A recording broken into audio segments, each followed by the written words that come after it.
Hertz, Tesla. News alert just out from car rental company Hertz. It says it has made the strategic decision to sell 20,000 electric vehicles from its U.S. fleet. That's about a third of the global EV fleet. Hertz did a thing about 3 years ago, said we're going to buy these Teslas and we're going to rent them. And what does Hertz do? They sell their cars eventually. That they do. And their early year Model 3s are now kind of on the market for sale. That has me worried. Model 3 with 80, 90,000 miles. Aiden, you got a little money. You got a little bonus. Would you buy a used 80, 90,000 mile Model 3? Personally, for me, no.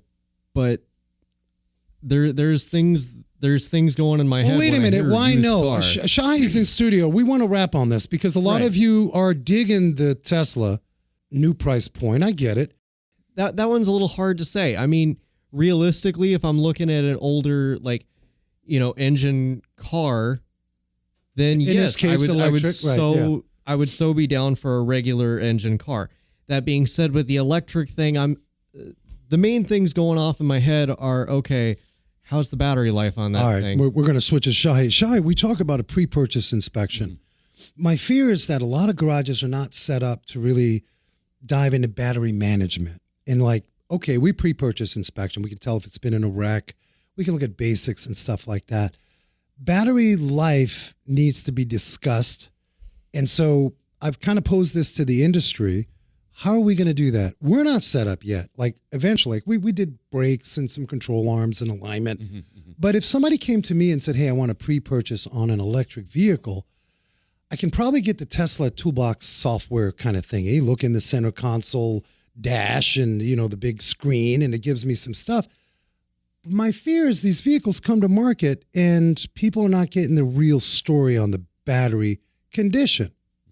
Have you seen these in the garage? I have. Not too many, but, for what I do, and back to... Me too. I haven't seen many. I haven't seen many. And at the same time, back to what the whole reason of why I wrote the book and what I do here at Mazvo is to take it 2 steps back and say, can I ask you why a Tesla?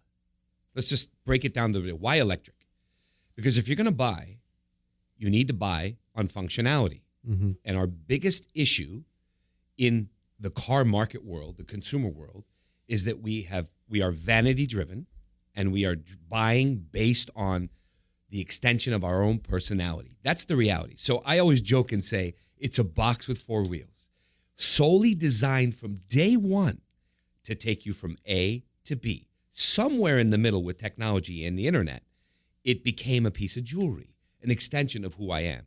Because I ask a lot of my customers when they buy a car or they're thinking about buying a car, I say, can I ask you a silly question? Do you know what the car weighs? Dead silence. Do you know what size tire it is? Or if it's a run flat? Or if they're directionals? Silence. Do you know what kind of oil it takes? Silence. Do you know if it has a spare tire? Silence. Wow. So what do you buy? What are you buying? Yeah, the why, they're just so fascinating because I feel like in general, they say that consumers don't really know their why. It's what their peer group is buying. There's some books on it and stuff like that. Sure. But specifically with EVs, there seems to be this sort of cutting edge technology. I mean, we joke around. We call them the Tesla mafia is out there. I get them on social media. They're like... Because I'm an internal combustion guy. And a lot of what you're saying is could cover all vehicles, right? Yeah. And as well, range anxiety. And I'm going to get hate on this from my Tesla people because I got the app. It'll tell me where I can go to this guy's house and he'll let me use his charger. I get it, but I worry about the used Teslas, man. I do. Here's the other part of it. Okay, fine, you bought it. You want it. You love it. Good for you. Here's a silly question. The car was designed to save you on gas. So how many miles a month or a year do you drive? And the ones that say, well, not at all. I work at the house, maybe 3,000 miles a year. Really? So why'd you buy an electric? But shouldn't I? The thing is this, shouldn't I? I work hard for my money. Yeah. I may wear a certain pair of pants and shoes because I like it. It's comfortable. It looks right. Right. Shouldn't I have vanity in my life with my car? You're allowed to. Unfortunately, vanity comes with the voice, the tongue that has no bone, that'll say whatever it I love wants that. with no I got it. memory whatsoever. So the guy who says I can afford it is the guy that's complaining, what do you mean it's going to cost that much? Are you kidding me? That's blah, blah, blah. It's like, whoa, wait a minute. Now, you wanted this vehicle. You paid for it. You can afford it. But now you have to be responsible for it. And Yeah. you have no room. And then the ones that say, I bought it because I'm saving the planet, there's a whole chapter in my book on that. We can talk about that. Yeah. Give real quick, if folks are listening possibly to a replay, where can they find the book? Let's get that up real quick. Car Confidential is located on Amazon. And you can go right to the website as well, carconfidential.net, and you can purchase it from there. Yeah. Shahe Koulloukian, automotive TV spokesman. Sought after guest on TV. You do TV, but we're going to talk about that. But I want to get back into really serving a lot of you listening right now. You just heard Tesla, Frank's nervous, and the bigger picture, because you mentioned some really solid facts about the why. The why should also serve into lifestyle. How is this going to serve me? So if I'm a courier type, if I'm part of the gig economy and I'm running Uber Eats or what have you, that dictates a change in my cost per mile. Per mile, but at the same time, let's just for a moment look at the bigger picture of technology. It is an iPad on wheels, and it will deteriorate and get old the moment you buy it because the technology is improving. So in 3 years... Not on my Twitter account. I get these folks to say, Frank, I never touch. I don't have to do anything with my Tesla. Yeah. It's like, no. So it's gonna become to that point where the resale pocket is going to be hard to get what you think you're going to get for it. When that other person says, well, wait a minute, you want hypothetically $10. For $12, I could buy a brand new one that's all the newest and latest. Yeah. Why would I pay you that for this old, dilapidated, outdated vehicle? Yeah, and all right, so Hertz, Enterprise, the whole nine. What do we know? Aiden, what happens with the rental cars? What do you think? You think people are gingerly, delicately driving their rentals? Oh, no. Is that what you think when you go find a... No, not by any means. I mean, Shahe, most of us know these cars are abused. May I say something? I will not drop names, but I have a rental car company that I repair cars for consistently for over 3 years now. And they say no to everything unless it's shredded. So when you have a rental car company that says, is the air filter shredded? You know what it takes? Shredded, like you lettuce. Know what shredded means to have an air filter that bad? So they won't even entertain dusting. No, they will not entertain that at all. So it's a wiper blade if it's torn. Tires are only rotating if steel belts are showing. This is facts. Wow. And basically just change the oil. Have a nice day. That's it. And so if I rent a car, I have to question, well, wait a minute. If it says 38 miles to the gallon and that air filter is clogged or is not shredded or almost is, am I really getting that mileage for what I'm paying for in the rental? So there's a lot of onion layers there. I get it. Rental car companies, they got to be tight with their margins and they got to put people. I mean, I won't mention name, but we keep rentals on site at our place and, to rent, we run into trouble with repair and, stuff can happen. We offer a rental, but I often wonder, again, I go back, like we know program cars, traditionally those rental cars that are released, they're on the used car lot and they get sold. I worry about EV primarily because as a mechanic, I cannot safely say, and I hope to change that. It's made me think about this in buying. I mean, we've got a ton of great scanners and lab scopes and all kinds of stuff, but how can I truly know condition of battery beyond what's in that console? That Elon's done a good job. It's all like open source kind of stuff, but deeper layers and cell management and things like that. I don't think I can serve somebody, and that's what I worry about. So I want to give a solution. Obviously, I guess you can go to Tesla. It may be a 3-week wait. Yeah, if you're buying a used Tesla, the goal is like, where do we send folks to? And for me, from my personal experience, I have 2 clients that have Teslas as their second, third vehicle, and they said, "Hey, Shahe, I'm thinking about going to see about I said, just go to Tesla and see where the battery stands." And both of them mysteriously came back and said, "Yeah, they said it's not worth it. We'll give you a great deal. Trade it in and get you another one." Well, it's interesting because the Toyota Prius, which I find is one of the more successful branded cars, not a bad mechanical cars. In fact, I still question why we're not continuing the hybrid movement and why this rush overnight to go EV. Hybrids have almost proven science. And so Toyota did a novel thing. They said, okay, your Prius, you get the death triangle, the light comes on, your battery needs to be replaced, $6,000 to $8,000, whatever they were charging. They had a program ready to go. Here, let's get you traded up to the next generation. Right. And they built a fan base around that. Yeah. And it's sad to hear the Prius is going away. Yeah, it is. And it's a decent vehicle. I'm sure you caught what the CEO, president of Toyota said not long ago, that he's thinking about ammonia. He's thinking about walking away from electric altogether. Yes, and they've got hydrogen. For Toyota to say that, that's kind of makes you think like, what's going on behind closed doors that we are not knowing yet? Wow. It's something that I find it fascinating. As part of being in the industry, we've seen things evolve. We went from carburetor, electronic throttle body. And as mechanics, we always said, we got our skill set down. We understand that electric carburetor or whatnot, right? The old Honda Makunis or whatnot. And then they change it up on us. But, technology has changed as much in the next 10 years, they say, right? As it was the last 100. But I still question mark electric. I question mark that. The industry right now is, and I'll be honest, Shahe, let's talk about it. I argue with those who are diving in heavy, I know a few nationally, in repairing, deep repairing, like pulling, electronics, not just control arms and brakes. And I ask him, can you make a profit? I'm not getting a clear answer. And some of you say, well, what do you mean? What's profit? No profit. Hang tight. Respectable, provide value. There's profit. All businesses should be profitable. I don't know if I see that. No, I don't see it either. I mean, you can... Now, I hope it changes. No, I don't see it... Me personally, I don't see it changing within the next 5 years. Not that quick. Maybe 10, maybe 15, I don't know. But at this junction, there's so much convoluted information that you just can't put your finger on it. I personally would love, if as intelligent as Elon is, I would love for him to open up a plant here, Vegas, Texas, just to recycle the electric batteries. There is his, I think his ex-CFO or something. Oh, okay. Somebody from the Tesla tribe. Has opened one? Well, they opened up this whole green recycling on scale. Got it. And that's there.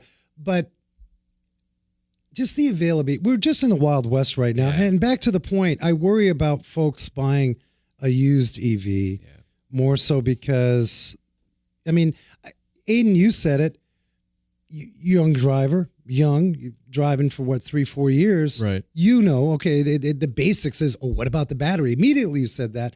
But how can we truly test battery?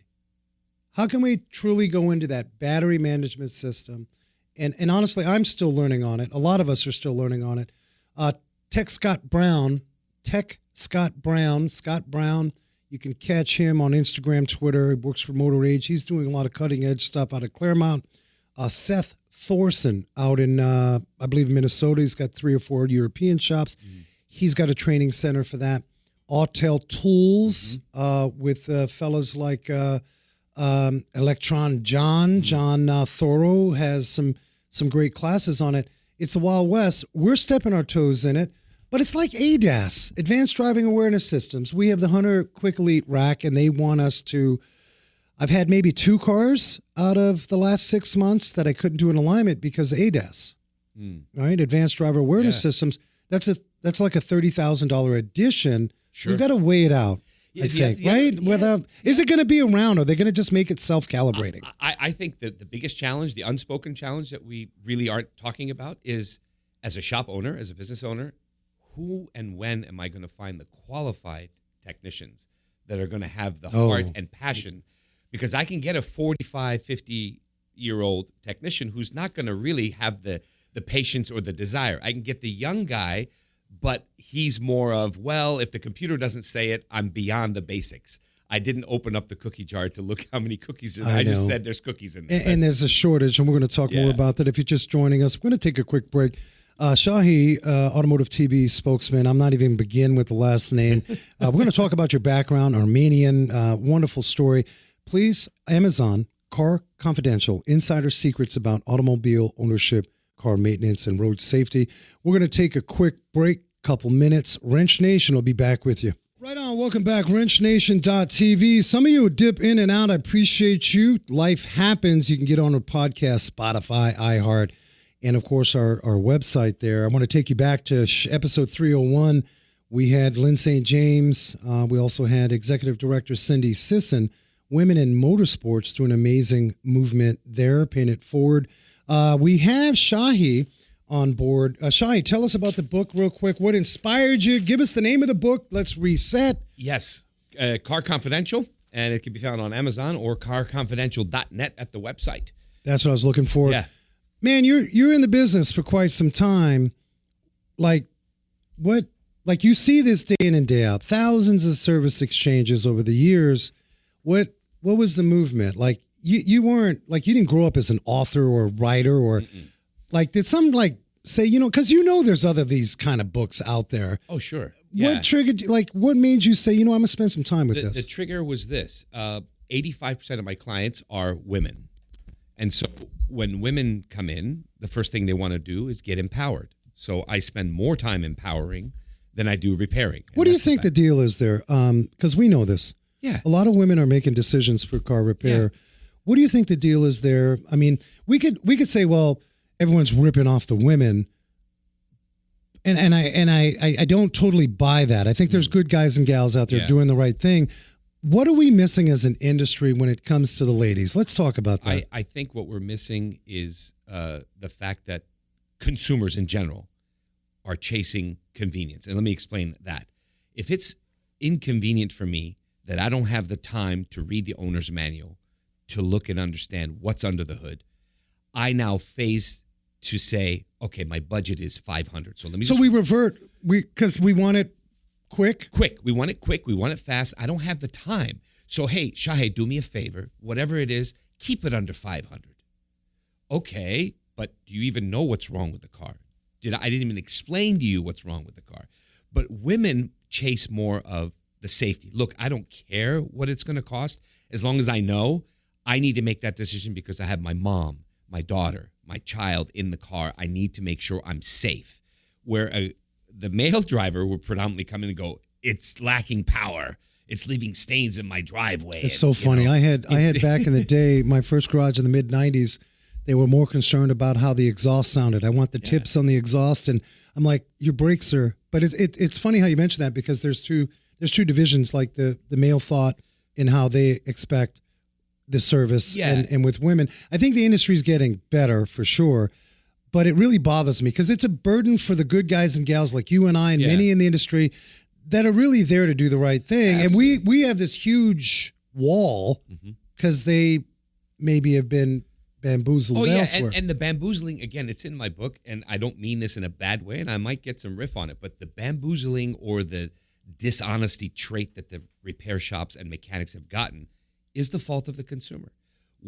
And not by choice. When the internet came into play, before the internet, we could go out and say, hey, Dad, what are you doing? Come here, son. Come here, daughter. Let me show you. This is how you change your oil. Come here. Let the old man show you how to change a tire. But then when the internet came, it became, let's just Google it. Quick. Google says that, oh, look at this YouTube video. And all of a sudden, It's if I so don't funny. understand it, we don't want to know about it. We just want to, how much? How much? You just said something, and and we welcome it, actually, because I think it's fair to say both of us need responsibility. You just said some of the blame should be on the consumer. Yeah. How they're sourcing their information may belittle the process. Absolutely. And so when you come in and say, I saw a video and it's this, how much for this? I'll be more than happy to give you that price. But if you leave with the same problem, you can't really blame me because you didn't allow me to do my job. My job is to diagnose it. Oh, yeah. We don't, respectfully, I mean, and we're going to try to convert someone. Like, we need an x-ray. Let's talk about that, people. A lot of you, we mentioned this on the show. You guys have heard this before. And we don't knock the part houses. They're doing a thing. They want to sell parts, people. I've got an x-ray. I've got a machine, for lack of technological explanations. We won't get into that. But the bottom line is I'm dealing with probably 50 million lines of code. Mazda, Volvo. You can't just, I think people have this perception, YouTube 2-minute video, and, you can just listen to it, Shahe, and tell me what's wrong. Sure. Look, doctors don't, for the most part, they may have a general idea, but they're going back to the playbook. Mm-hmm. Our playbook is data. Yeah. And deciphering data. A lot of you think of code. Oh, the code said. And it was free. Yeah. I got diagnosis from my mechanic. Really? Which shop? O'Reilly. Yeah. And we don't knock O'Reilly, AutoZone. We love you people. You're selling parts. Sometimes we may buy a part or two from you. And we've had these conversations on a national level. Let's just face it. But I think you need to slow it down. And that's hard for our society in general. And I appreciate you mentioning that the consumer should take some responsibility. It is. And it's not, and again, it's not by choice. It just happened to be that way because it's not convenient for me to open the hood and see all these covers and not understand. I have no idea what's under here. The engine light is on. This sensor's on. I read through the owner's manual. I don't know what these are. Let me just go to YouTube. And then we get sidetracked and we are lost. And then you come in and you're depending on the word of the repair shop to tell you what's wrong. And you take it at face value. So I'll use one small example. John, you need brakes. The consumer should learn to know, to ask, do I need them now? Because it's easy to convolutedly say you need brake. Well, yeah, I need to lose 10 pounds. Am I going to lose it now? No, but I'm working on it. So do I need brakes now? No. Well, when? Maybe 5,000 miles. Wonderful. I'll save the money. I'll plan on it. I'll come back to you and give you the business. That's the empathy that we're missing. Bedside manner that way. Absolutely. Some places are chasing money. And man, this is a whole nother topic, but talking about commoditization of our services. But so then it becomes, yes, you need it now, and we could do it today for $199. Meanwhile, they went to your shop or my shop, and we're putting some factory quality parts, and we've got a livable wage technician. That's another discussion. In other words, we're paying our people well because you want to hold us accountable. We didn't hire the guy that was doing roofing last week. And so now my price may be whatever, it's 40%, 50% higher. And all of a sudden, it does make the consumer think, we're ripoffs based upon their sole barometer of experience, which is price. Correct. And if you go to a muffler shop to get an oil change, you're more than likely going to be sold a muffler. Yeah, or back in the day, I haven't seen this a lot, but $9 transmission fluid service. Drop the pin, and then you're nodding. Did that happen to you, Mr. DJ? No. Okay, but do you see these? Oh, yeah. It's I don't know. Shahe, there's also something to say about, like, as consumers, we're also trained. My wife saw the Tahoe in the Sunday ads, 19.9. And she said, honey, we're going up to get the Tahoe. I said, honey, there ain't no Tahoe. That's bait and switch. That's a lost leader, damn it. We just sold it. Well, exactly. But we have the next one for 42. That's right. And if you're colorblind, why it's do we yellow. do this? Why can't we just, I always argue this, and some would say, oh, Frank, you're so naive. Why can't we just give, like brand things on the value and reputation? We're such a driven society behind sort of these lost leaders, like Berber carpet, $7.99. Yeah. We know it's all day $22 or whatever it is. I think the whole auto industry would be different. Just visualize this for a moment. I'm not saying put it away forever, but just for a moment. Imagine every car in the world, white square with four wheels, no name, no color, no nothing, no sunroof, no, just white box with four wheels. I think driving ownership would be a whole nother world. Yeah. Well, we know it's like one of the most wasted things we can have, and that's a automobile. We only drive at 7%. I don't want to get you too serious. I don't want you driving a bike. I need your business, but it's fact, though. I'm sure you've had these discussions, and that does come into play if you're buying a used vehicle, and we're going to get to that because I want your advice for the folks about what they should look for when they're buying a used vehicle. But some of that, because you asked those questions, how much does it weigh and so on, and like, what are you going to do with this vehicle? And by the way, I hate to tell you, you're only going to use it less than 10%, unless you're like renting it out or something, right? Sure. I'm looking for a used car. What's like the top three things you would tell me? And I don't have any knowledge. I mean, I know what a rubber tire looks like. I know if it's cracking. Could you give me, whether it's 3 or 4, give us some really good sizzle bullet Well, points? the number one thing obviously is audit. Why am I buying this car? I can't tell you how many people just, again, based on the vanity, I want something newer. But then if you go back to your original car, if you save all your receipts, I do this true cost of ownership. Take the last 3 years and divide by 36. What's your average number?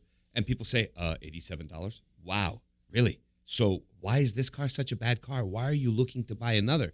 So audit why you're getting rid of, and is it worth to fix your original?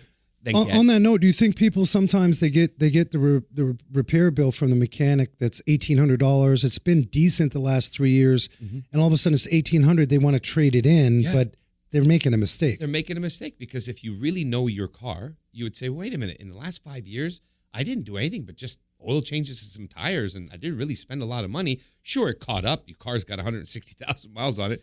It one shot 1,800. It's going to happen, but it's still cheaper than plunking down 5,000 and getting into the lowest bottom end of a car at 32 or 35,000 with whatever the interest rate is. Yeah, we talk about that national average. It's a AAA statistic. Non-European, if you're driving, look, you had your 60,000 mile birthday, I don't have a payment anymore barbecue. You celebrated, but you forgot after 60K, national average, domestic Asian, on the soft side people, according to AAA, 12 to 1,500 a year. Yep. Now, if you own a European, put your pinkies up. That's about $2,000 plus because parts are more expensive. So on. And we talk about the logic. All right. So I'm asking myself why. Now, mechanically, where can the average person get, I like the word bamboozled. Would it be with like mechanic in a bottle, oils to mask a knock or something? Like, what are you seeing that people could, my wife could do? Right. Well, here's the thing. Here's another thing, too, that I tell people all the time. They go, I got the Carfax. Okay, where'd you buy it from? Craigslist or wherever the case may be. How about old school? John, do you have any records? I do. Here's a folder of you want to buy preferably from somebody who's got receipts because you can prove that they took care of it. So why am I buying this other car? Receipts. And then by all means, whatever Carfax says isn't always the truth. Because if you and I get into a fender bender and I pay cash, Carfax is not going to know about it because it's only listed if it's through insurance or through a police report. Otherwise, if I hit you and say, look, I'm a millionaire, come to my body shop, I'm paying cash, I'm paying for your rental, no one's going to know except for you and I.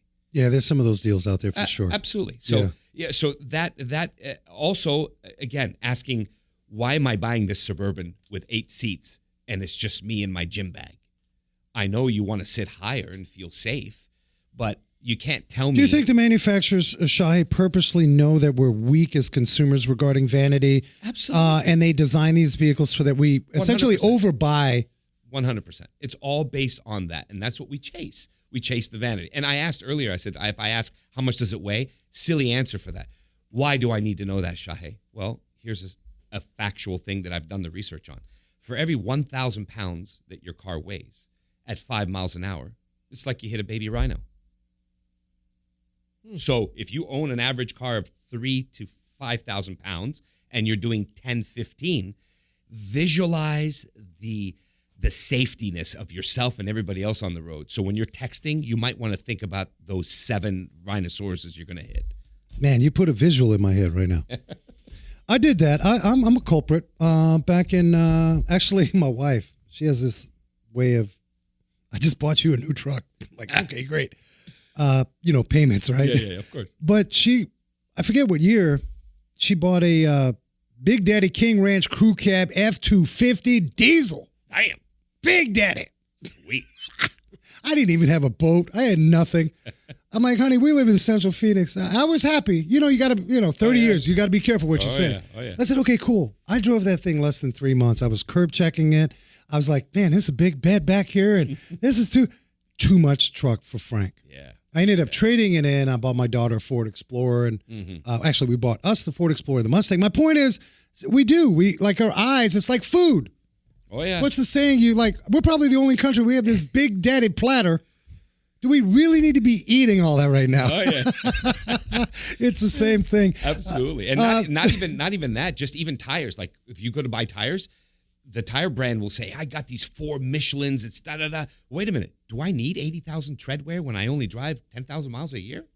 Yeah, are you going to get 80,000? Exactly. A lot of you are not doing your Yeah, alignments so- on time. And it's funny because that's one of the things we argue. Well, respectfully, we'll inform folks twice a year balances and rotates, and at least once a year check the alignment kind of thing. But meanwhile, tires are expensive. They are. They are. And for those poor, unfortunate consumers that fell for the vanity, they realize afterwards $380 per run flat tire that they didn't know. And all of a sudden, wait a minute, and you can't help but say, but you wanted this car. So you're really an advocate for what is sensible Yes. to keep it from comical. Yeah. And I mean, that's exactly. And it makes you become a responsible owner. You own the car. You're responsible for it. So if you're going to get up on that soapbox and complain, make sure that you dot the I's and cross the T's of what your responsibilities are before you put the blame on somebody else. all right. So I'm Aiden. I bought myself a nice hoopty. I bought myself a nice Honda Civic. It's got 62,000 miles. I'm really excited because I was driving jalopies prior. I pushing the thing more when I was driving it. How does Aiden find a good shop? Everybody says the best. I'm the best. The advertisements, best this, best that. What advice would we give Aiden on truly just finding someone that is going to be looking out for their interest? Yeah. I know it's in your book, and if you're just joining us, again, Car Confidential, Insider Secrets about automobile ownership, car maintenance, and road safety. You can find that on Amazon. Shahe, who's with Mazvo Yes. Car Care Center, almost 30 years in Central Phoenix. What do we tell Aiden? He's looking for a mechanic beyond just an oil change or oil service, I should say. Right. I mean, basically, if you know the owner of the shop, number one, that's walking in. People don't understand that the service advisor has his own agenda. The mechanic who gets paid flat rate has his own agenda. And the tree that bears the fruit has his own agenda, which is the owner. So if you basically break it down and say, okay, may I see your shop? How many years has your mechanics been with you? I openly tell everyone, look, these guys that you see back here, they've been all with me 10 plus years. I'm proud. They're my family. I don't, and this is a funny thing that I've had this etiquette a long time ago. I've never fired anybody. I take your mistake and I try and correct you and you learn from it. If you learn from it, we've just bonded closer because you can't walk away from that type of relationship all because of a mistake. It happens. If you did it intentionally, you set my building on fire, I get it. It's a different story. But you made a mistake, you goofed up, whatever. I'm going to correct you, and you're going to learn from it. At the end, if you still can't learn, you're the one that's leaving. I'm not firing you. I don't fire anybody. I take pride in building you back up. You're a piece of clay. You got punched. You're in this odd shape. I take you and I form you back. You stay there, good for you, and we build on that, and we keep growing and growing. That's why the last 3 technicians I hired from the school because they were moldable. I didn't want them to be compromised with chasing the dollar. I wanted them to be passionate about fixing, repairing, not selling. So when they came on board, I said, be open to learning. Old school, do this, do that. They've been with me 4.5 years, and they're rock stars. Now, again, if you take a mechanic and you take the buildings, take a dealership out of the equation, take your shop, my shop, remove the buildings, the core workers, they're all the same. They're the same guys. It's the equipment and the money backing it is what's giving that edge over the little shop. The culture. Aiden, you walk into a place, you can kind of, I mean, you've been around, right? I mean, Yeah. I'm not saying you're boomer getting ready to retire, I've been but to some I think mechanic everybody shops, has a yes. fair sense instinctively, without being too naive. What makes you think something funny going on? Like, what's your trigger to walk out of a place not feeling it? I will say this. It's probably at most my main thing is the owner of the shop working on the floor with the rest of those technicians instead of just in their office, kind of just hiding away. That has been my number one thing. And this isn't just for mechanic shops. This is all over. Like, that's any business that I work with. I'm going to be like, okay, let's find out where the owner is. Are they tentative to their people, to their shop, or are they kind of withdrawn, like, I'm just going to do the bare minimum here, and just act like I'm still there? I got to throw this out there because man, we'd all love to do business directly with the owners on site and things like that. We happen to be those guys, and there's plenty of us out there. But where do we go when there's systems, procedures, policies in place, and someone has sort of made a multi-store? Mm-hmm. And I'm going to just throw it out there because I know the Christian Brothers family. Yeah. Christian Brothers Automotive. That franchise rocks, in my opinion. Sure. They hold them accountable. They have a systems in place. You listening, I don't want you to think like, oh gosh, the owner's not here, I shouldn't do business.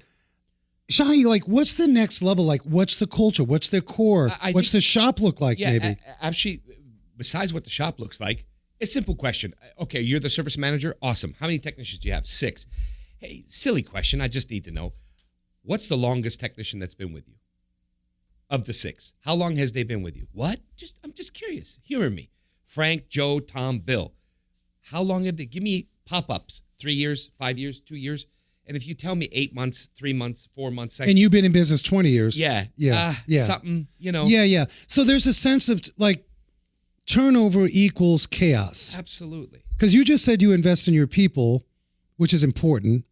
That's culture. Mm-hmm. That's compassion. And as folks running, not just our automotive tribe, but your flower shop, your service-related industries that believe in the foundation of attitude, aptitude. You can tell, well, I can smell the bad attitude here. Mm-hmm.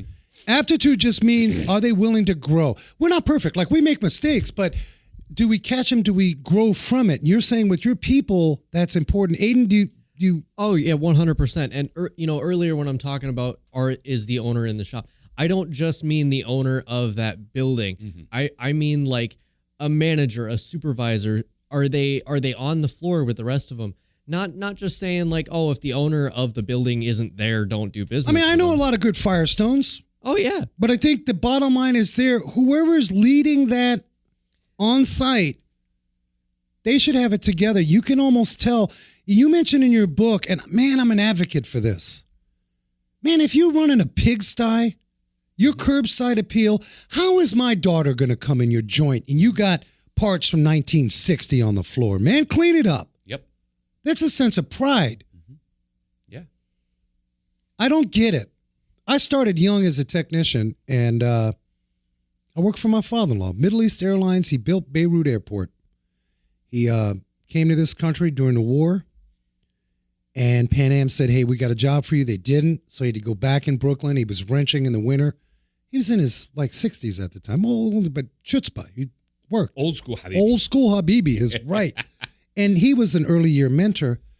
But we kept the shop clean. We had a small place, but we kept it clean. It's like, wouldn't you agree, just in general, people, anything you walk in, it don't have to be a fancy 5-star restaurant. That don't count because they're going to be clean.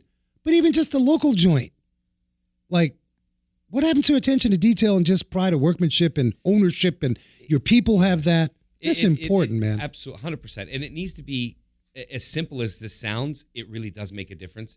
Every single day when the technicians are done, whether they're busy or not, they always empty, whether it's just one cup in the big trash can or full, they empty the trash, they sweep and mop, they tidy up their tools, and they're ready for the next morning. That's just like the old say, did you make your bed this morning? No, I didn't. Well, really, you're 40 years old and you didn't make your bed. Like, that's the first thing that you do as the first accomplishment of the day.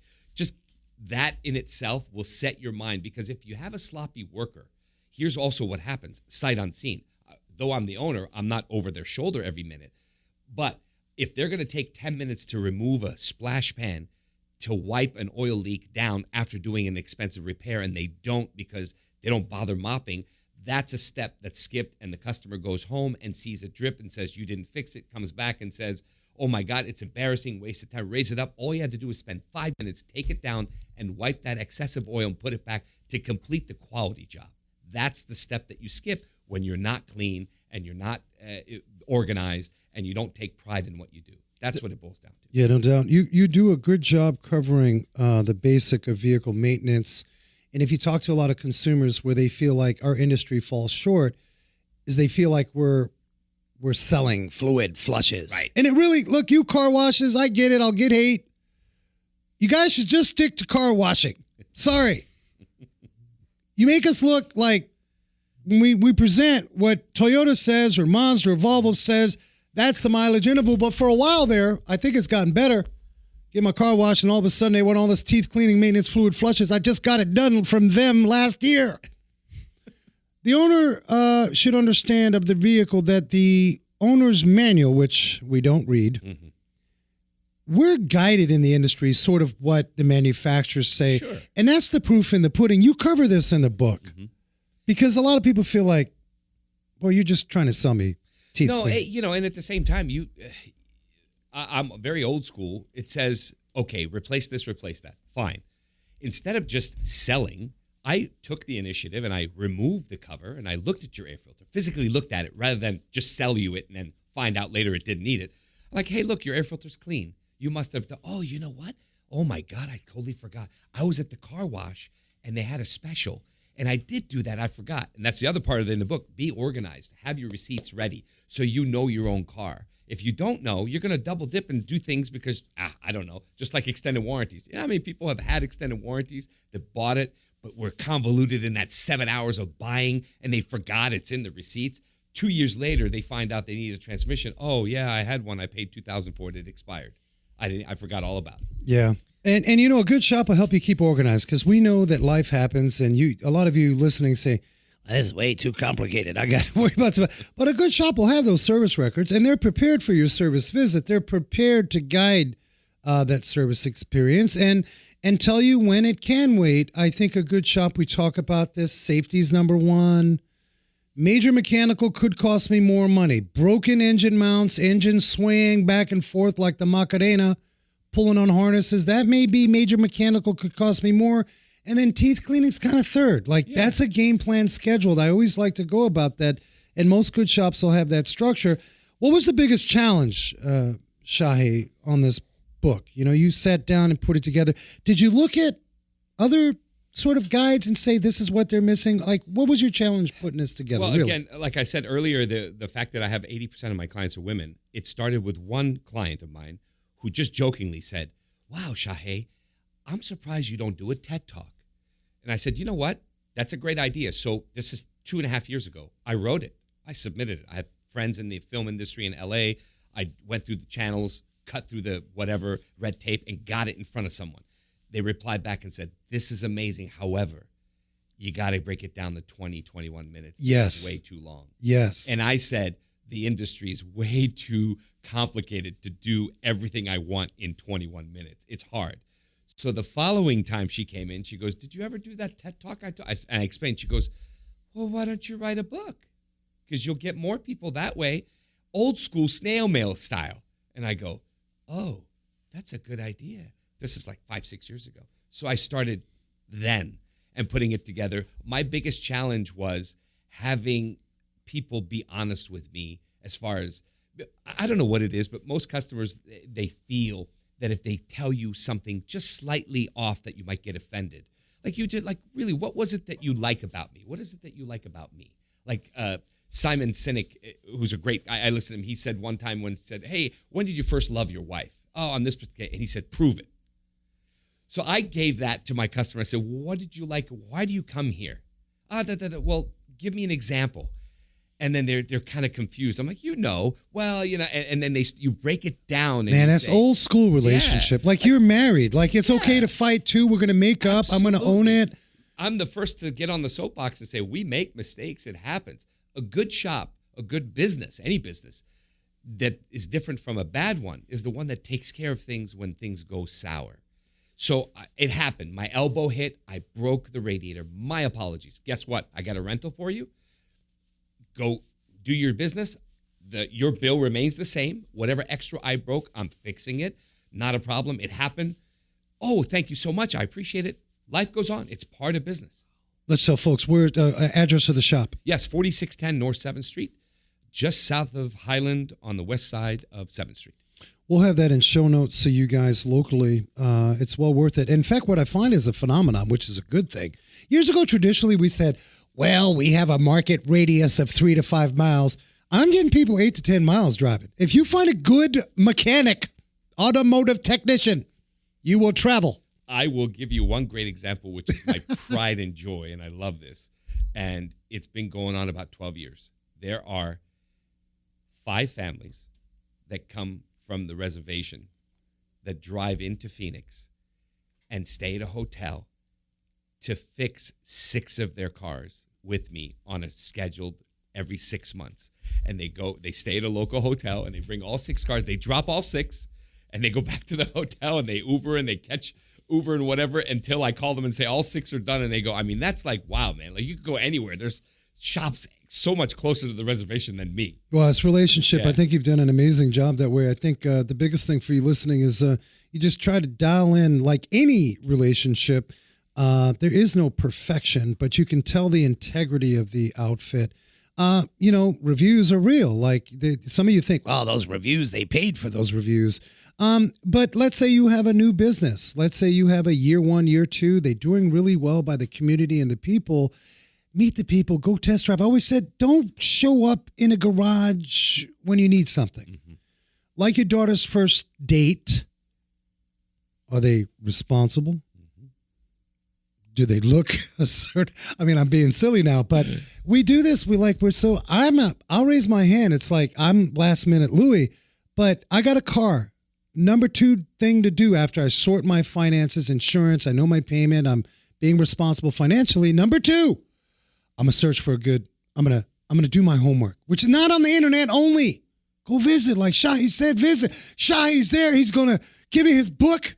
He's gonna show you the shop, and I think that's so old school. We're losing that in society, but man. Would you rather? Here's the question: would you rather take, let's just say, 30 Yelp reviews, or your uncle that you love and trust, and his family member who sits with you at Thanksgiving to say, Shahe, go to see my mechanic Joe. I've been with him 10 years. Yeah. The guy's solid. That's what you want. You want that. That's a solid rep. That's a solid rep right there. Yeah, so if you're just missing us, you're late to the party. Car Confidential. Insider secrets about automobile ownership, car maintenance, and road safety. You can find that on Amazon. If you're in Central Phoenix, people, Mazda, Volvo. Why Mazda? Why Volvo? And do you work on anything else? Yeah. Yes, it started 28 years ago. I left Powell Volvo Mazda, which was a dealership. Oh, yeah. I was a certified mechanic there, and that's all I was passionate about. I had the special tools. So when I opened my shop, Mazda Volvo. So then 5 years in, I was very adamant. No, I'm not working on anything else. One customer came and said, I'm stuck. My alternator went out on my Chevy truck. Can you do it? I said, yeah. He goes, it's just nuts and bolts, man. I was like, okay, he's a great guy. Let me just bring it in. I did the alternator. And then after that, he started bringing it in for an oil change. Well, you did the alternator. What's an oil change? He kind of forced my hand. And then... Well, you find like a dealership techs, they sure. know what they know with the into certain the platform. 6th, 7th, 8th, 9th, 10th year, I just said, you know what? Full service. Open up the floodgates. Yeah. So we work on everything. You name it, we work on it. Yeah, that's awesome. Get on Amazon. Shahe Koulloukian. Oh, very nice. Oh, Nice. yeah. Inch pieces. Love him. One falafel for you. Yeah, I love it. Give me extra. Hey, can I tell you a story about falafel? Sure. You ready? I met my wife's mother. Mm. This is how we do. Yes, of course. Met my wife first time. Mm. And then she said, you must meet my mother. What does mom say? I love it. You want to eat? And that's old school. Always. You mentioned falafel. I think I Yeah. had like 15 pieces of falafel. But it's good culture. It's good stuff. And Shahe, we're going to try to make a visit to the shop. I'd love to have a video interview. My pleasure. Get that out to our crowd and our audience. And it's not easy what you do, and you're sharing in the vibe of sort of educating the consumer and just being transparent. I mean, like that's what you're about, man, and I appreciate it. Yes, sir. Give us one more time the website for the book. Is carconfidential.net. And That's awesome. it's on Amazon just under Car Confidential. Yeah, we'll have that in show notes, people. As always, we appreciate you hanging. Next week, we got a surprise show. I'm hopeful we get Susie and Greg back in studio. They're still celebrating New Year's. Some people party all month of January. Actually, go see Susie. She's got the Singing Panda in Chandler, and she just did a whole thing on Sonoring Living. Did some more sort of chef stuff, but she's still active in the car world, and she's been with us for many years. As I tell you every week, people, be safe, hug each other, and never forget to hug a McKin.